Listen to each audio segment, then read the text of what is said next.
Well, hello again, everybody, and welcome to another episode of 100 Yards of Football. I'm Harper LaBelle. Along with me today is Vincent Turner, our host and founder of 100 Yards of Football. Logan Landers is our producer and engineer. And Vincent, today we get to talk about a guy that may not be a top pick. He may not be a number one. He may not be a day three guy. We don't know. But if you're talking about someone that you're pulling for and that you want to see get a chance, because boy, what a difference he can make if he does get that chance. It's Tyler Batty, the edge rusher out of BYU. Let's start, Vincent, real quick with a couple of stats about Tyler. He's 6'5". He's 275 pounds. He's run a 4.85 40 in the past. He's got a rating of about 78.2, but in the position of edge rushers, there's a lot of guys in front of him in line. He's a tough dude. He's a lunch pail type guy, hard worker, recognizes what to do defensively, but he's going to need a little bit of help, in my opinion, to be candid with you. There's some issues that he's got, but right now, let's just talk about the advantage that he has at playing in Provo and being in a school that it played for the conference championship, and they're going to be looking at other players that BYU goes against, and they're going to see this guy, and hopefully he gets to jump out on film and get to impress some scouts. I'm looking at a guy. When I look at football players, especially going in the draft, I want to see the maturity. Here's a guy that's played college football, I believe, for 5 years, did a 2-year mission. So to me, that would really make me very happy as a GM, because one thing I know, when I draft a guy like this, there might be limitations, but you know what? He's mature. He's done some things in life that he understands life. A guy that's going to work, and he's going to be a good locker room guy, especially coming out of BYU. Jim McMahon, Steve Young, Kyle Willingham, the head coach of Utah. See, these guys are about the grinding. They're about working. And they come with a different mindset out of BYU under Lavelle Edwards. Ain't nothing changed with that program over the last decade since he left. You should know, Hawk, because you played against him in your years in college.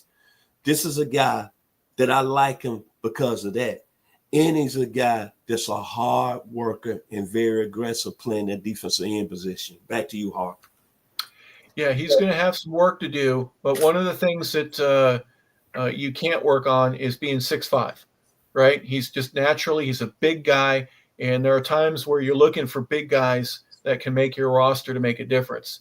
He's got a good explosion off the block. One of the weaknesses that he has, though, however, is he does show signs of playing really tall and getting double teamed.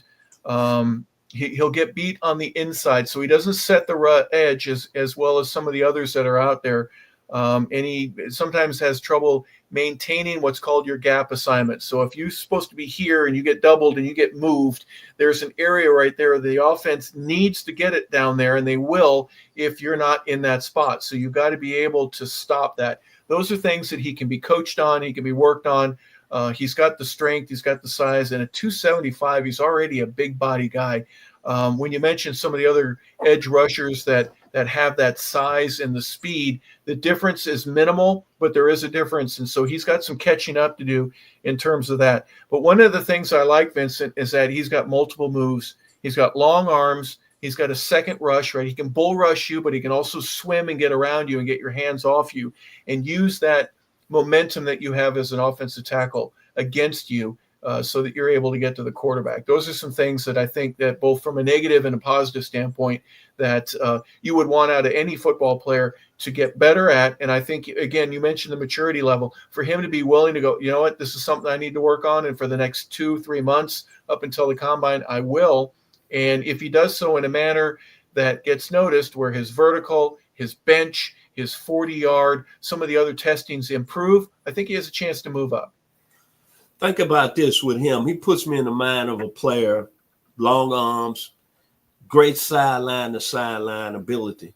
But this gentleman was probably a little quicker, but a lot of people didn't see it coming when he came out of Idaho State, 4th round in 2004 by the name of Jared Allen. To me, got the same type of more skills, probably a bigger guy than Mr. Allen. And we saw how that career turned out. Mr. Allen gets up in Minnesota, and what does he do? He puts the work in. He gets to work, and he turns himself into possibly a Hall of Fame player. I've seen the same attributes in Mr. Batty. And then the guy that's playing right now with the Cincinnati Bengals, who came out of Ohio State, there was like a second or third round pick, Sam Hubbard. Same type of player. When you look at Sam Hubbard, he's not a guy that looks fast, getting around the edge, along with his partner, Trey Hickerson, that came over from New Orleans. And you look at both them guys rushing the passer, they don't look quick. But when you look at their stat line at the end of the year, 10 sacks, 13 sacks. But one thing about those two gentlemen, I've seen Cincinnati play a lot of games. They keep coming. They keep coming at you. They keep playing consistent. And you got to block them. And he coming out of BYU, all you have to do. Here recently, I think a program by the name of Colorado with a head coach of Deion Sanders just played them in the Alamo Bowl. I think Mr. Batty had 2 sacks. Go look what Deion Sanders said about him. Back to you, Hawk. Yeah. Look at the pass rush in that game and look what the University of Colorado said about him. Mr. Deion Sanders and his son Shador. I think they'd tell you Mr. Batty is a legitimate NFL prospect. Yep. And one of the interesting things about your comments there is when you got Jared Allen, for example, and you've got John Randall playing in the same line, John's begging to have someone else that can add the pressure. Or if you're at Cincinnati, you've got Hubbard and Hutchinson, you got 2 guys that can play together and they're missing a third. You can be that missing piece that helps everybody get better because of your size, because of your speed, and your football IQ. One of the things that is a plus for Tyler is that he's quick to diagnose when a play is coming his way. He'll raise his arms up like you can see right there, the picture on the left, where he knows where the guys on offense are. And he's not only telling himself, but the other linebackers, safeties, even the cornerbacks, this is what is coming after us. Okay, that he diagnoses and is able to communicate with the rest of the defense. He has multiple moves, as I mentioned, from a pass rushing perspective, and he keeps the tackles off balance. He can play different roles too. He's big enough to be able to play more of a traditional tackle, even if it's just for a couple of plays and then move outside. Mike Golick made a tremendous career for himself when he was with the Philadelphia. Remember, he was a backup with the Eagles because he had Reggie White, Jerome Brown, Mike Pitts, and Clyde Simmons. And when Reggie would get tired for 2 plays, Mike would come in. And then Jerome would get tired and Mike would stay in and Jerome would go out. And then when Mike would move over when Pitts is tired. And so Mike gets almost as many plays as everybody else because he was versatile. This is one of those things I would ask Tyler Batty to be. If you're a versatile guy and are willing to put your hand down and then keep it up, if you're willing to go back out into coverage and play zone out in the flat, and you're willing to try to rush the quarterback, you may have yourself a job and one for quite a while. Anything else that you want to mention about Tyler? Hard-nosed football player, got a high motor, guy that I don't think we have to worry about if we draft him. I think he's going to be a steal if we get him in the 4th or 5th round. But the thing I like about him is the story, the program he played at, the 2-year mission. You got a very mature football player that you're not going to have to worry about. And you can ask him, as you just said, play along the defensive line, a guy that can be a good rotational player, and the guy's going to get effort every play. I'm going to say it again, the Alamo Bowl, 2024. Ask Deion Sanders about him as a football player. Yep. 15 sacks in the 39 games that he played at BYU, but those don't include the 2 additional that he had against Colorado. And congratulations, go get those buffs. Go get them. I wish you well. I know that you're going to train hard.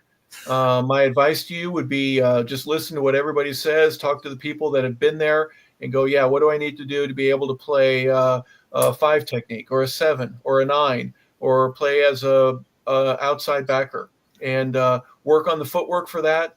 Get your bench press up so you can press people with that. You play with violence. That's one of the quotes that's resounding around you, and the lunch pail and the hard worker and all that kind of stuff. All that hard work will pay off for you, Tyler. I wish you all the best, and hopefully BYU will be very proud of you. Right now, I saw that you may not be a draft pick. You would be an undrafted free agent somewhere. I hope that turns into a 7, 6, maybe even a 5th or 4th round for you. Certainly the money difference will be well worth it. But get yourself better, improve, and go make an NFL team even better with you being on it. So for Vincent, Turner. I'm Harper LaBelle. This is 100 Yards of Football. We want to thank Logan Landers for producing and engineering today's show. Our show is called the NFL to 2025 NFL Prospect Show, where we take a look at some of the prospects, the young players that will be in the draft, and try to give you our evaluation about what they do and how they could help your favorite NFL team. So for Vincent, for Logan, again, I'm Harper. Thank you for tuning in to another episode. We hope you have a fantastic day, everybody.